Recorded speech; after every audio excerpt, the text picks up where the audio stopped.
Welcome, Charlie, Spurs writer for The Athletic and an ever-present on The Athletic Spurs podcast, A View from the Lane too. Before we get into it, let's have a look at the state of play right at the start of this chat. So Spurs are fourth, 3 points clear of Arsenal, who still have that game in hand away at Chelsea. And I'm not sure why we're still discussing this, but 6 points clear of Manchester United and West Ham. Charlie, you've been pretty adamant for a while that Spurs are going to clinch fourth this season, and at points you may have looked a little bit crazy. What made you so confident before it all started to swing Tottenham's way?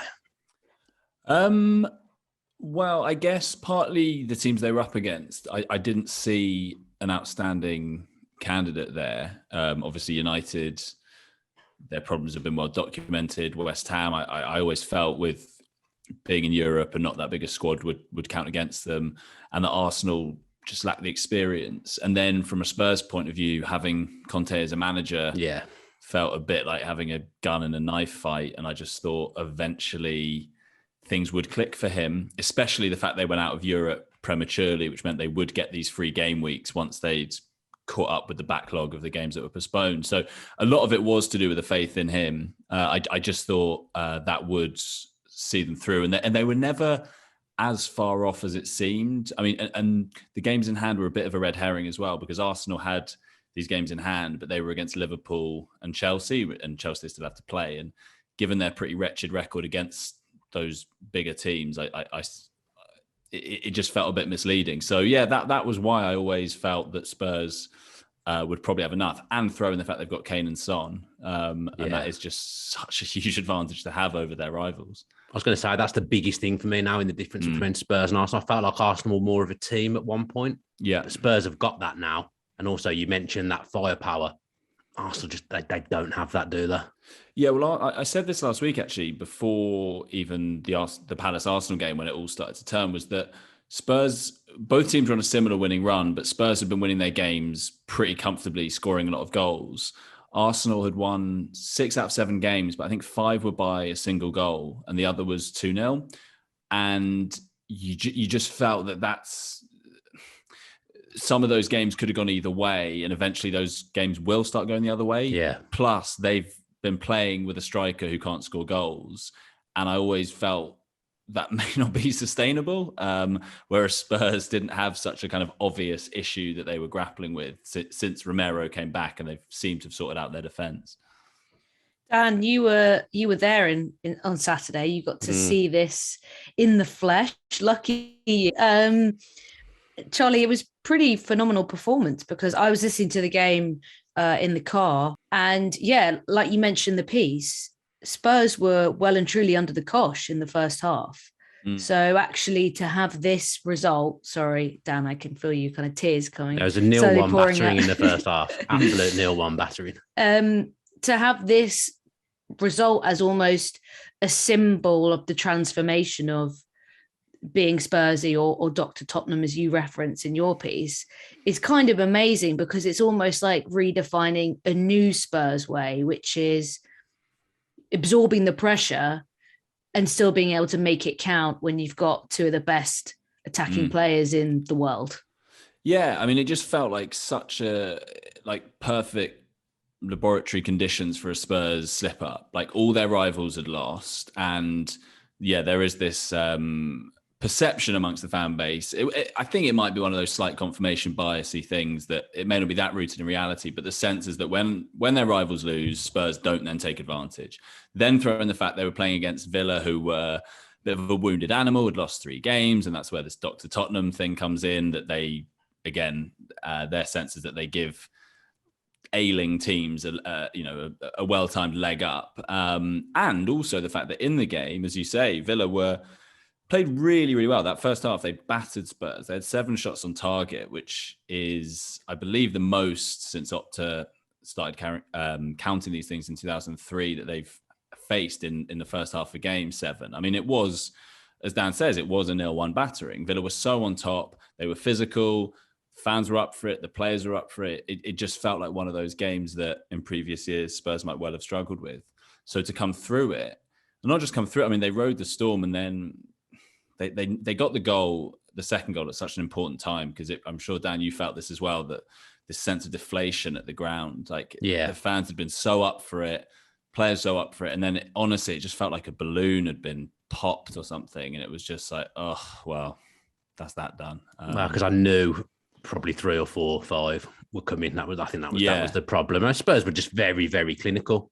That's They it. have 6 shots in the whole game, and they've scored 4 goals. Son's finishing, even on his wrong foot, just absolutely ridiculous. And that's what Spurs have got. They can keep clean sheets, and they've got them two up top, and Kulusevski as well. Yeah. Who's been a phenomenal sign. You know, that's one thing that I think is getting overlooked a little bit. Arsenal stood still. Yeah. In January, Spurs did not. Spurs brought in 2 players that have improved them.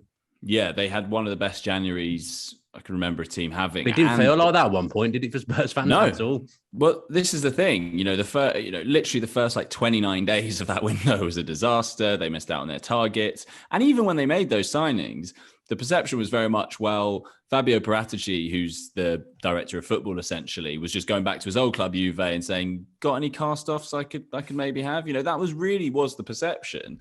Obviously, Bentancur and Kulusevski were players Spurs liked, but obviously, Dan, you know as well, Bentancur was someone Villa were after. So that was definitely the perception of that window, but they've come in.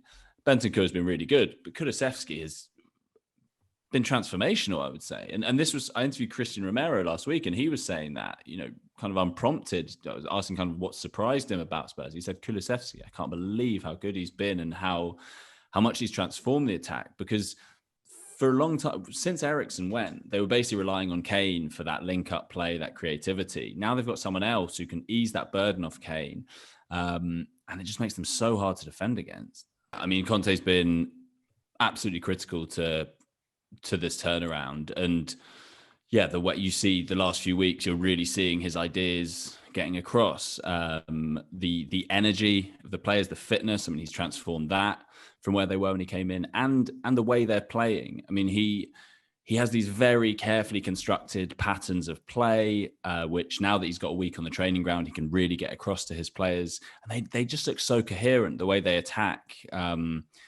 they look as if they're going to score 3 or 4 every game. And his fingerprints are all over this team. The way they defend as well, again, they're well structured. They play that 3 at the back system, which is Conte's calling card. And you've got the 2 outside centre-backs, Davis and Romero, who I mentioned before, with that license to get forward. It's really clicked. And he's very much wants to control everything, like most elite managers. And you can just see that now that it's all his kind of master plan that's starting to come to fruition. Yeah, because you did a piece before the Villa game on Saturday that I read and tweeted you saying, well, if I wasn't concerned before the game, I definitely am now, talking about Conte's chaos, basically. But it is chaos in a good way. It's sensational to watch. And I was looking, obviously sat there in a pretty empty Holte End watching the Spurs fans having the time of their life in the away end. It is a joy to watch a team come forward in that manner. Yeah, it's weird. It's this sort of controlled chaos. Like it looks, but because a lot of the time it's piling into the box, it can feel chaotic, but it's all so carefully planned out. And I think that's what's so good about it, because opposition teams don't really know how to deal with it. Who picks up the left-sided centre-back when he joins in the attack? That's not that conventional a problem to have to deal with, and then you've got Romero doing the same on the other side. It's like, well, is that the left-back's responsibility? Is that one of the holding midfielders? So it does have this chaotic feel, and yet it's all so well choreographed. And when they click, it does have this sense of teams feeling overwhelmed. Like they just don't really know what to do. And because now, another of Conte's trademarks, the players are so fit, they can back themselves to do that, to get forward if you're Romero or Ben Davis, knowing that you're probably able to get back yourself, but also that there are going to be holding midfielders there who'll cover for you. So it's just all it's all so well thought out, and you can see the results now are starting to come. What does the summer hold for Spurs? I suppose, do you want to give us 2 scenarios? We already kind of touched on it with Conte, but a top 4 scenario, what might happen? And then if they don't get top 4, what do you think might happen in terms of players moving on? And what's around the corner for this always interesting club? Yeah, I mean, I think if they don't, then it's going to be quite a long summer spent wondering whether Conte will go and whether Kane will go. because Kane's position's always been, he want to win trophies, want to play in the Champions League, and ideally want to do that at Tottenham. But if that's not possible at Tottenham, then I want to go, and that's what happened last summer. So I think if they're not in the Champions League, then he understandably will probably want to go. Obviously, it's still not him who holds the power because he's got 2 years left on his contract. So it's not like if they don't get top 4, he will be able to go, but I think he'll certainly want to. Whereas if they get top 4, then at least Spurs will have a chance of convincing him that, look, we're clearly on the way up. We've got this brilliant manager who has given you such a lift and you're playing some of the best football of your career. We're going to invest in the summer. And I think they will, certainly if they get Champions League. There are a few positions they want to strengthen.